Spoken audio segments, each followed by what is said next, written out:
শুধু মাইকের সামনে সুন্দর আখলাক, এটা কিন্তু আখলাকের বহির্প্রকাশ না। যেমন তার শাশুড়ির একটা বক্তব্যে তার শাশুড়ি বলেছে যে সে নামাজের ক্ষেত্রে একেবারে বেখবর। আল্লাহর কসম সে নামাজ পড়ে না। আমি অবাক হয়ে যাই, মাগরিবের রক্ত সে দিয়ে টান টান হয়ে ঘুমাইতেছে, কি ব্যাপার। তারপরে সেই এশা রক্ত ওইটা তিন রক্ত 4 রক্ত করবো, কোনদিন আবার ফজরের রক্ত ওইটা 3 রক্ত 4 রক্ত করবো। সারা দিন কুমিরের মতো ঘুমাইবো, সারা রাত্রি মোবাইল নিয়ে বসে থাকবো, আর আমার মেয়ের সাথে ঘেউ ঘেউ ঘেউ ঘেউ করবো, অমুকরে ভালোবাসি, তমুকরে ভালোবাসি, তুমি একটু আমাকে বিয়ে করায় দাও, তুমি আমাকে একটু বিয়ে করায় দাও। বুঝছেন, তার অনেক নারী লিপসু, তার চোখের হেফাজত নাই। সে অনেক, আমি বইলে শেষ করতে পারবো না। আমি অনেক অনেক অপেক্ষা করছিলাম যে দেখি আলেমদের সমাজে থাইকা যদি তার ইসলাহ হয়, কিন্তু সে অহংকারী, যে নিজের দোষ নিজে জানে যে এটা আমি দোষ করছি, এটা আমি অন্যায় করছি, কিংবা এটা আমার গুনাহ হয়েছে, সে তওবা করে ফিরে আসে। কিন্তু সে যা করে সে মনে করে এটাই ঠিক। সে তো আলেম না, ভালোভাবে কথা বলতে পারে এইটুকুই সে চালান বানায় নিছে, কিন্তু সে আলেম না। সে জানে না যে নামাজ না পড়লে কি হয়, নামাজ আমার মন গড়া মত চললে কি হয়, আমার মনের স্বাধীনতা ভাবে চললে কি হয়। আমি ওনার কথাকে শতভাগ বিশ্বাস করি, কারণ আমি ইতিপূর্বে দেখেছি, বিশেষ করে যারা মানুষদেরকে নসিহাত করেন, যারা মানুষদের জন্য হিতাকাঙ্ক্ষী, তারা নিজ সত্তার জন্য হিতাকাঙ্ক্ষী নয়। যারা অন্যের জন্য হিতাকাঙ্ক্ষী, যারা অন্যের কল্যাণ চান, তারা নিজের কল্যাণ চান না। আমি দেখেছি, আপনারা দেখেছেন, আজকে ওনার শাশুড়ি যেই বক্তব্যটি ফোনের মাধ্যমে দিয়েছেন, অর্থাৎ আবু তোহা আদনান সাহেব নামাজ পড়েন না, এমনকি উনি কসম খেয়ে বলেছেন। আচ্ছা, আপনি বিশ্বাস করুন তো, একটা লোক কখনো কসম খেয়ে কখনো মিথ্যা বলে? কি প্রয়োজন কসম খেয়ে মিথ্যা বলার? অবশ্যই এর কিছুটা হলেও সত্যতা আছে, অবশ্যই সত্যতা আছে। হ্যাঁ, উনি নামাজ পড়তেন না।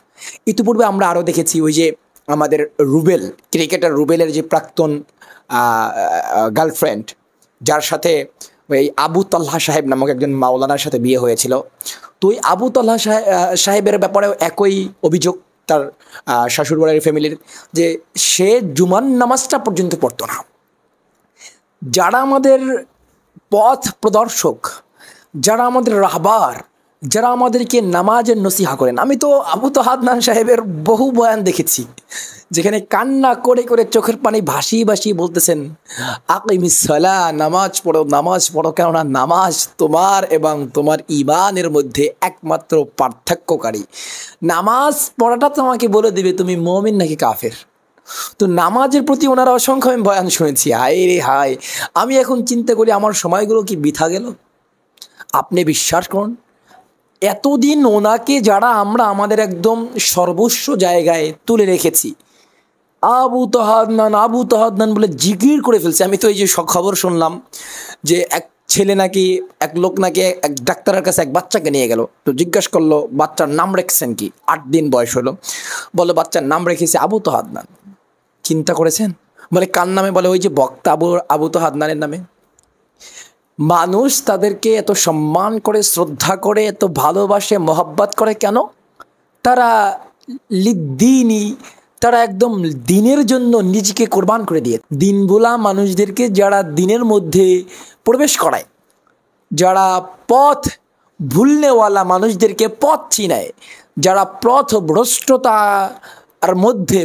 যারা ভ্রষ্টতার মধ্যে আছে, সেই ভ্রষ্টতা থেকে ফিরিয়ে এনে তাদেরকে হেদায়েতের রাস্তা দেখান, এরা হচ্ছেন আমাদের রাহবার। এরা আজকে নিজেরাই নিজেদের পথ থেকে বিচ্যুত হয়ে গেছে, তাহলে এরা অন্যদেরকে কিভাবে নসিহাত করবে? আল্লাহ তো বলেছেন, লিমা লা তাকুলুনা মা লা তাফআলুন, বান্দা তুমি কেন তা বলো যা তুমি নিজে করছো না। যারা নিজেরা অন্যকে ভালো কিছুর দিকে দাওয়াত দেয়, দিনের দিকে দাওয়াত দেয়, নামাজের দিকে দাওয়াত দেয়, অথচ নিজেরা নামাজের ব্যাপারে সম্পূর্ণ উদাসীন, গাফেল, তাদেরকে রব্বুল আলামিন কিয়ামতের দিন ভিন্ন একটি শাস্তি দেবেন, যা তিনি অন্যদেরকে দিবেন না। চিন্তা করেছেন এটা কত বড় পাপ? না, আমি এটা নিয়ে সমালোচনা করতে চাচ্ছি না। ওই যে মহিলাটা সাবিকুন নাহার, উনি যেভাবে করে লাইভে এসে কান্নাকাটি করে কথাগুলো বলল, আচ্ছা বলুন তো, এই কথার কি সম্পূর্ণটাই মিথ্যা? সম্পূর্ণটা মিথ্যা? জি না, এর কিছুটা হলেও সত্যতা আছে। আর সে যে আবু তাহের আদনান সাহেব যে নারীদেরকে নিয়ে যে খেলা করত, নারীদেরকে নিয়ে যে সে সরাসরি দারাজ দিত, এটা কি সম্পূর্ণ ইসলামী শরিয়াকে আঘাত করে না?